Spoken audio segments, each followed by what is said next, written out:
मुंबई में drugs case की जांच कर रहे एनसीबी के जोनल डायरेक्टर समीर वानखेड़े से जुड़ी एक बड़ी खबर सामने आ रही है। CNN न्यूज 18 की खबर है कि एनसीबी की हाई लेवल बैठक हुई जिसमें आर्यन केस में समीर वानखेड़े को जांच अधिकारी रखने पर बात की गई। इस बात पर चर्चा की गई। समीर वानखेड़े अब से थोड़ी देर में दिल्ली में एनसीबी दफ्तर पहुंचेंगे।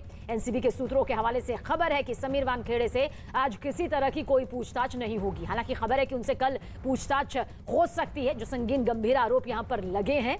और इससे पहले खबर यह भी सामने आ रही थी कि समीर वानखेड़े की एनसीबी के डीजी सत्यनारायण प्रधान के साथ में यह अहम बैठक होगी। फिलहाल समीर वानखेड़े क्योंकि ड्रग्स मामले को लेकर लगातार अपनी कार्रवाई आगे बढ़ा रहे हैं, ऐसे में अब जो विजिलेंस जांच होगी जिसके घेरे में वो यहां पर आते हुए नजर आते हैं, लेकिन अब अगुवाई किस तरह से वो इस पूरे मामले के आगे करेंगे, किस तरह से ये अगुवाई यहां पर उनके जरिए देखने को मिलेगी, इस पर भी चर्चा की गई है। यानी कि जांच अधिकारी बनाए रखने पर यह बातचीत यहां पर सामने आई है।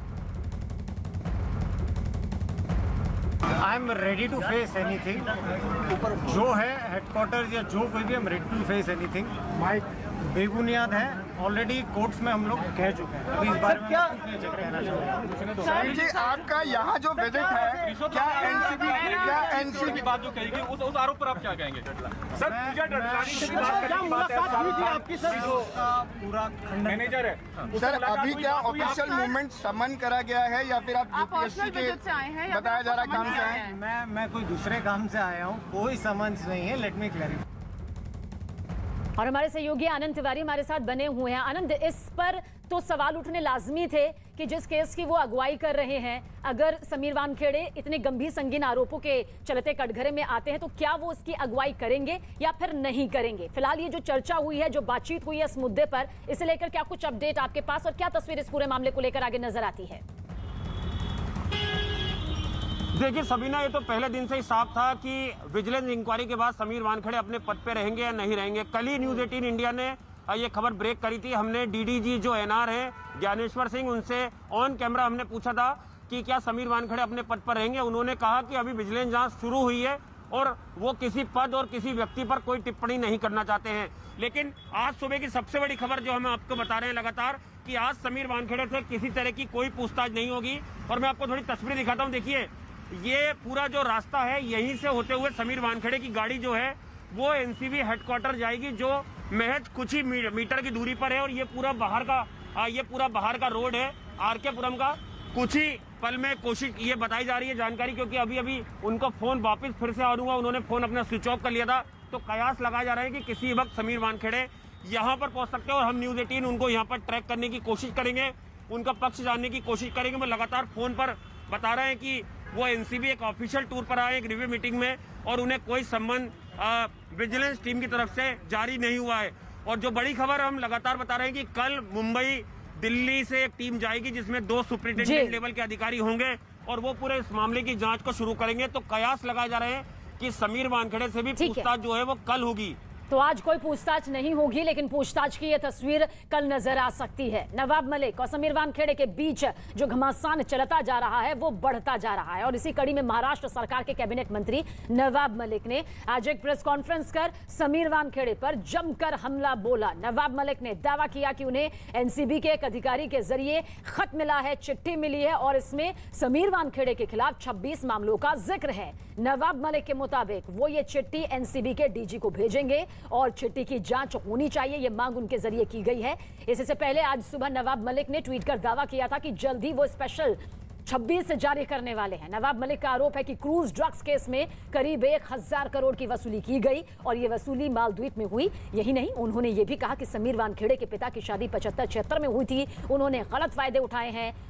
यही नहीं, उन्होंने उनकी पेंशन भी बंद करने की बात कही। प्रेस कॉन्फ्रेंस के दौरान नवाब मलिक ने आरोप लगाया कि समीर वानखेड़े ने इस्लाम धर्म अपनाया और धर्म परिवर्तन किया। उन्होंने यह भी दावा किया कि उनके दामाद को फर्जी तरीके से जेल की सलाखों के पीछे भेजा गया है।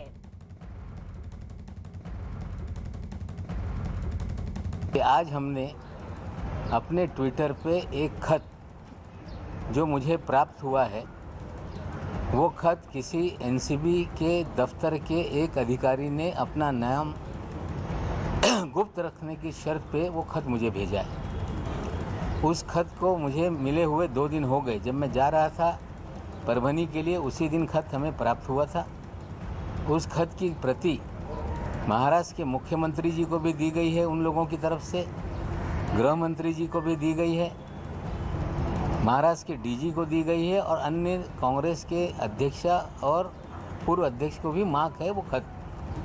मैं एक जिम्मेदार नागरिक के नाते मेरा दायित्व बनता है कि ये खत जो एनसीबी ने विजिलेंस कमेटी के जरिए जांच शुरू की है, हम इस खत को डीजी एनसीबी को भेजेंगे, रिक्वेस्ट करेंगे कि इस जांच में इस खत में जो तथ्य लिखे गए हैं 26 केसेस का उसमें जिक्र किया गया है, उस जांच में भी इसको शामिल करें।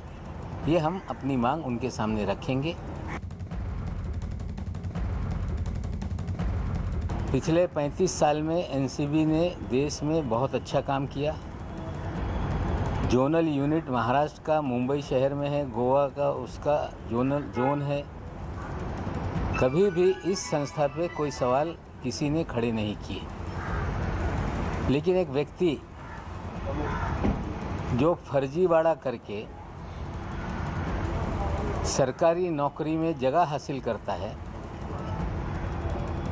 और जब चीज़ें मैं सामने लाता हूं तो कहा जाता है कि नवाब मलिक किसी अधिकारी के निजी जीवन के बारे में सार्वजनिक चीज़ें कर रहा है। ये भी कहा जा रहा है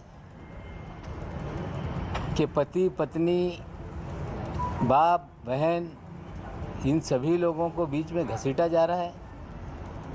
हमने कोई ऐसी चीज़ अभद्र तरीके से किसी के बारे में नहीं की।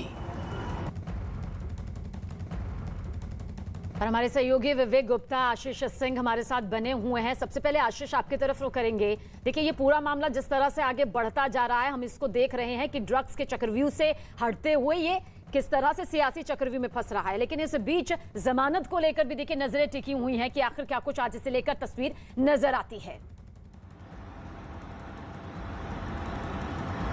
जी बिल्कुल, आज हाई कोर्ट में जो सुनवाई है उसमें सबसे अहम मुकुल रोहतगी जो है वो जो है आर्यन खान की तरफ से जो है हाई कोर्ट में जमानत याचिका पे बहस करने के लिए उतरेंगे। और सबसे अहम बात यह कि पूरी इन्वेस्टिगेशन पर ही सवालिया निशान है, लिहाजा जो आर्यन खान या फिर कहा जाए कि अरबाज मर्चेंट इनके वकील हैं, उनको साफ तौर पे लग रहा है कि बेनिफिट ऑफ डाउट जो है वो उन्हें कहीं ना कहीं चलिए मिल क्या सकता तस्वीर आती है उसके लिए आगे भी आपसे अपडेट जरूर लेंगे। विवेक भी हमारे